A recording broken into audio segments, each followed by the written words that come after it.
बिस्मिल्लाहिर्रहमानिर्रहीम नहमदहू व नुसल्ली अला मुहम्मद रसूलुल्लाह करीम। ये प्रॉब्लम डिफरेंशियल इक्वेशन के ordinary differential equation of the first order and first degree chapter से है,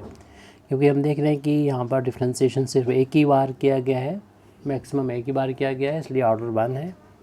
और उसकी जो पावर है उसकी 1 नहीं लिखी है तो 1 है, इसलिए डिग्री भी 1 है। तो इस तरीके की प्रॉब्लम को पहले तो हम देखते हैं कि वेरिएबल को सेपरेट करके किया जाए, लेकिन यहाँ पर हम देख रहे हैं कि वेरिएबल को सेपरेट करके हम इस प्रॉब्लम को सॉल्व नहीं कर सकते, यानी एक्स डी वाई के साथ वाई के फैक्टर और एक्स के साथ एक्स डी एक्स के साथ एक्स के फैक्टर, क्योंकि यहाँ दोनों ही में एक्स और वाई के फैक्टर इस तरीके से मिले हैं, हम डी वाई के साथ वाई के फैक्टर और डी एक्स के साथ एक्स के फैक्टर नहीं लिख सकते। फिर हमारी अगली स्टेप ये आती है कि हम इसको क्या चेंज कर सकते हैं होमोजीनियस बना के। तो ये होमोजीनियस भी नहीं है, इसलिए इसको हम चेंज भी नहीं कर सकते होमोजीनियस बना के फिर बाद में हम सब्स्टिट्यूशन पुट करके और उसको फिर हम सेपरेट कर सकें वेरिएबल को। तो फिर अगली स्टेप आती है कि क्या ये लीनियर डिफरेंशियल इक्वेशन है जिसका एक पर्टिकुलर सॉल्यूशन हम लोगों को एक मेथड होता है उसका, उसे सॉल्व करें। तो उसमें भी नज़र नहीं आ रहा है, क्योंकि ये जो हमारा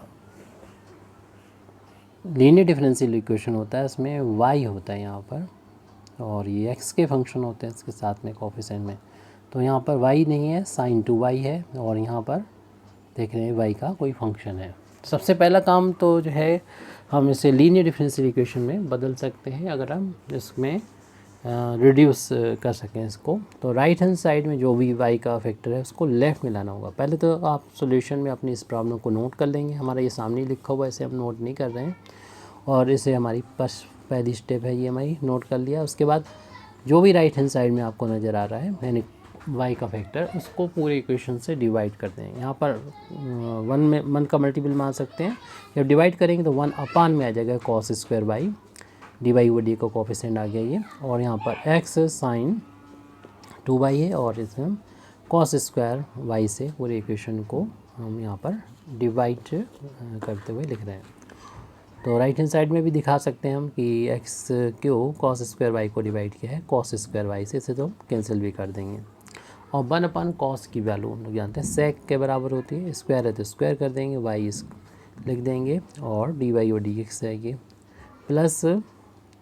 x लिखने के बाद साइन की जो वैल्यू होती है वो लिखेंगे हम इसको हाफ एंगल में, sin 2y की वैल्यू होती है 2 sin y into cos y, यानी मैंने आइडेंटिटी का यूज़ किया है। ये पहले 2y नज़र आ रहे थे, इसका अब y यहाँ पर दिख रहे हैं, फार्मूला हमने अप्लाई कर दिया है, यानी आइडेंटिटी का यूज़ कर दिया है। cos square y is equal to right hand side में x क्यूब है, cos की एक पावर जो है वो कैंसिल हो जाएगी, एक पावर यहाँ पर अपान में बचेगी। पहला हमारा टर्म है sec square y d into d y व डी एक्स, प्लस ये 2 को शुरू में लिख लें, x है यहाँ पर, और ये साइन बाई अपन कॉस बाई हम लोग जानते हैं कि 10y हो जाएगा, और राइट हैंड साइड में x क्यू है। फिर आपको जो y का कोई भी फंक्शन यहाँ पर जो नज़र आए तो आप उसको पुट कर देंगे पुटिंग, यानी जो 10y है उसको नए वेरिएबल v में, यानी पहले हमारा डिपेंडेंट वेरिएबल y था, इंडिपेंडेंट वेरिएबल x था। अब डिपेंडेंट वेरिएबल y का रोल v अदा करेगा, इसलिए हमने यहाँ पर 10y की यहाँ v कर लिया, इससे ये वाला वैल्यू भी चेंज हो जाएगी जब इसको डिफ्रेंशिएट करेंगे। 10 का डिफ्रेंशिएशन आपको मालूम है कि sec स्क्वायर y होता है,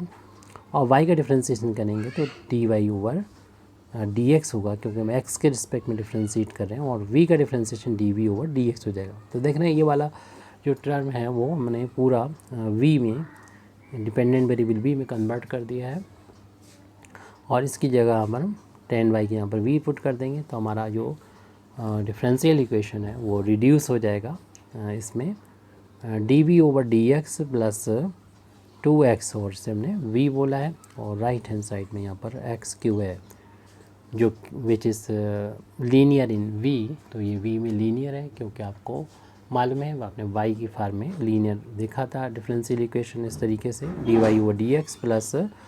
P y is equal to q की फार्म में, ये लीनियर डिफरेंशियल इक्वेशन। यहाँ पर p x का यानी इंडिपेंडेंट वेरिएबल एक्स का, और q v independent variable x का फंक्शन होता है। तो यहाँ पर देख रहे हैं कि वी का जो कोफिशिएंट यहाँ वाई है, वाई का रोल वी अदा कर रहा है। तो यहाँ जैसे y है तो इधर d y over d x है, तो इधर y है, तो इधर v d y over d x d v over d x है, तो ये v की जगह पर v यहाँ पर है, इधर x का फंक्शन होना चाहिए, वो है। तो जब इस तरीके से लीनियर डिफरेंशियल इक्वेशन ये v में बन चुका है, तो इसका सोल्यूशन के लिए हमें पहले तो इंटीग्रेटिंग फैक्टर लिखना होता है। अगर आपको मालूम है फार्मूला इस तरीके का होता है, तो इनका integrating factor e to the power p into d x होता है। तो यहाँ p की जगह पर हम देख रहे हैं ये 2x है, तो इंटीग्रेटिंग फैक्टर को हम यहाँ पर लिख देंगे। तो इंटीग्रेटिंग फैक्टर हो जाएगा e to the power p की जगह पर हमारा 2x है, और इंडिपेंडेंट वेरिएबल x था तो x ही है। 2 इंटू में कॉन्स्टेंट बाहर ले लेंगे, सिर्फ हमें x का इंटीग्रेशन करना होगा x के रिस्पेक्ट में, जो कि हम लोग जानते हैं कि एक्स स्क्वायर अपान में 2 होता है। तो 2 इंटू में भी है और 2 अपान में भी, तो ये कैंसिल हो जाएगा। इस तरीके से हमें इंटीग्रेटिंग फैक्टर की वैल्यू मिल चुकी है, वो e to the power x square है। और इस तरीके के डिफरेंशियल इक्वेशन का जो सोल्यूशन होता है, यानी जनरल सोल्यूशन जिसे हम लोग ने बोल सकते हैं, तो ये वैल्यू होती है y into integrating factor is equal to q into integrating factor और एक कांस्टेंट ऑफ इंटीग्रेशन। ये इस डिफरेंशियल इक्वेशन का सॉल्यूशन होता है। तो इस पे बतौर फार्मूला हम यूज़ करेंगे, लेकिन हमारा डिपेंडेंट वेरिएबल वाई ना होके वी है। तो हम लिख सकते हैं कि solution of differential equation, solution of given differential equation, हालांकि अभी वेरिएबल हम लोगों ने चेंज कर रखे हैं, उन्हें वापस उनकी वैल्यू को पुट करना होगा। तो डिपेंडेंट वेरिएबल वी, फिर इंटीग्रेटिंग फैक्टर लिखेंगे यहाँ पर, मल्टीप्लाई में ही है, और फिर यहाँ पर क्यू जो कि राइट हैंड साइड में होता है, और वो हमारा यहाँ पर एक्स क्यूब है, एक्स क्यूब, और यहाँ पर फिर इंटीग्रेटिंग फैक्टर का मल्टीप्लिकेशन होता है और कांस्टेंट ऑफ इंटीग्रेशन सी। तो यहाँ पर इंटीग्रेटिंग फैक्टर जो आया है वो रख देंगे e to the power x square, तो x cube into e to the power x square था डी एक्स प्लस का सी। इसको इंटीग्रेट करना है, मेन ये हमारा है। तो चूँकि हम देख रहे हैं कि यहाँ पर e की पावर एक्स स्क्वायर है, तो एक्स स्क्वायर को यहाँ कर लें और e की पावर एक्स स्क्वायर, तो एक x जो बचा हुआ है, 3 पावर थी, 2 ये है, 1 ये है, इस तरीके से लिख दें। इस तरीके से क्यों? क्योंकि हम यहाँ पर अगर एक्स स्क्वायर को थोड़ी देर के लिए हम लेट कर लेते हैं, t मान लेते हैं, उसका डिफ्रेंसिएशन 2x होता है, x का dx होता है, t का dt होता है। हमारे पास x dx तो है, तो x dx की वैल्यू हो जाएगी 1/2 dt हो जाएगी। तो ये वैल्यू यहाँ पर कर देंगे। लेफ्ट हैंड साइड में b x square b into e की पावर एक्स स्क्वायर है, इसमें तो कोई भी चेंज नहीं होना है, तो ऐसे लिख दें, क्योंकि ये हमने राइट हैंड साइड के लिए इंटीग्रेशन के लिए माना था। v इंटू ई की पावर एक्स स्क्वायर को एज इट लिख देंगे। यहाँ पर जब हम एक्स स्क्वायर को देख रहे हैं, तो एक्स स्क्वायर की जगह पर हम t रखेंगे, यानी t की फॉर्म में रखना है, e की पावर t हो जाएगा, और एक्स डी एक्स यहाँ पर 1/2 dt हो गया, प्लस सी हमारा चल रहा था, 1/2 कांस्टेंट है, में से हम बाहर ले लेंगे b e to the power x square, 1/2 को बाहर ले लिया। अब मेन चीज़ जो है इसका हमें इंटीग्रेशन करना, इसको हम कंसीडर कर सकते हैं दो फंक्शन के मल्टीप्लिकेशन के तौर पर, इसे फर्स्ट फंक्शन और उसको सेकंड मान लें, क्योंकि एक्सपोनेंशियल को हमेशा सेकंड फंक्शन मानते हैं, अलजेब्रिक को इसके रिस्पेक्ट में फर्स्ट फंक्शन मानते हैं। और फिर हम यहाँ पर आइलेट का यूज़ करेंगे, यानी फार्मूला होता है, आइलेट का तो यूज़ कर ही दिया हमने, अब हम फार्मूला यूज़ करेंगे दो फंक्शन के मल्टीप्लिकेशन का, कि फर्स्ट फंक्शन को हम एज इट लिखते हैं, सेकंड फंक्शन का इंटीग्रेशन करते हैं, वेरिएबल जो है वो यहाँ पर t हो चुका है, फर्स्ट फंक्शन वैसा ही, सेकंड फंक्शन का integration minus differentiation of first function, आप डायरेक्ट भी लिख सकते थे 1, हम यहाँ पर t के रिस्पेक्ट में डिफरेंशिएशन करेंगे, सेकंड फंक्शन का इंटीग्रेशन यानी कि पावर t का इंटीग्रेशन, जो इन दोनों का आ जाएगा मल्टीप्लिकेशन, जिसे हम कर्ली ब्रैकेट में बंद कर रहे हैं, उसका इंटीग्रेशन करना होगा, ये इसका इंटीग्रेशन हो जाएगा, प्लस का c कर दें, स्क्वायर ब्रैकेट में बंद करना इसलिए ज़रूरी है क्योंकि वहाँ पर 1/2 का हो रहा है मल्टीप्लिकेशन, लास्ट में प्लस c चल ही रहा था हमारा। b into e to the power x square is equal to 1/2 t into e की पावर t का इंटीग्रेशन e की पावर t होता है, माइनस t का t के रिस्पेक्ट में डिफ्रेंसिएशन 1 हो गया, और e की पावर जिस तरीके से x का इंटीग्रेशन x होता है, ऐसे e की पावर t का इंटीग्रेशन e की पावर t हो गया dt। और हम यहाँ पर कर्ली ब्रैकेट की अब ज़रूरत नहीं, इन दोनों को एक साथ लिया था इसलिए लिखा था, लेकिन स्क्वायर ब्रैकेट जरूर क्लोज कर देंगे, प्लस सी हो जाएगा। और यहाँ पर 1 इंटू ई की पावर टी ही है, ये ई की पावर टी का इंटीग्रेशन ई की पावर टी हो जाएगा। नेक्स्ट स्टेप में हम लोग लिखेंगे यहाँ पर v into e to the power x square, और राइट हैंड साइड में यहाँ पर 1/2 ब्रैकेट के अंदर चल रहा था एक्स, सॉरी टी है यहाँ पर, टी और ई टू द पावर टी है, फिर माइनस, हाँ ई की पावर टी का इंटीग्रेशन ई की पावर टी हो गया, इसमें तो कुछ भी नहीं किया हमने, प्लस का सी। अब टी की जो वैल्यू है वो हम यहाँ पर वापस रख देंगे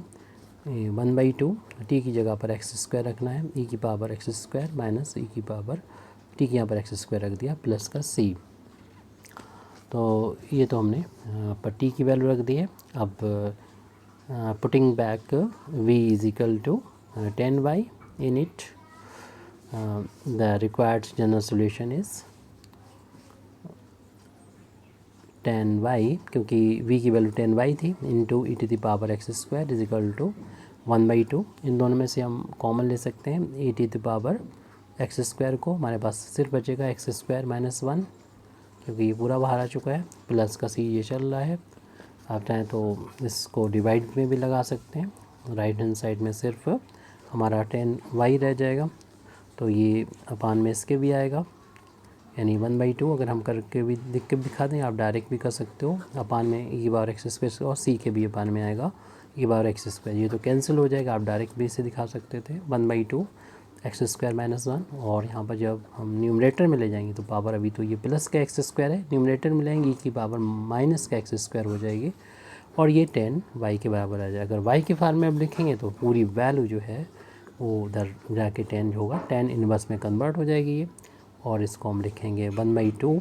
एक्स स्क्वायर माइनस 1 प्लस का सी इंटू ई की पावर माइनस एक्स स्क्वायर। आप इतना भी छोड़ सकते हैं। Thank you very much Indeed for listening me, व आखिर दावाना अल्हम्दुलिल्लाहि रब्बिल आलमीन।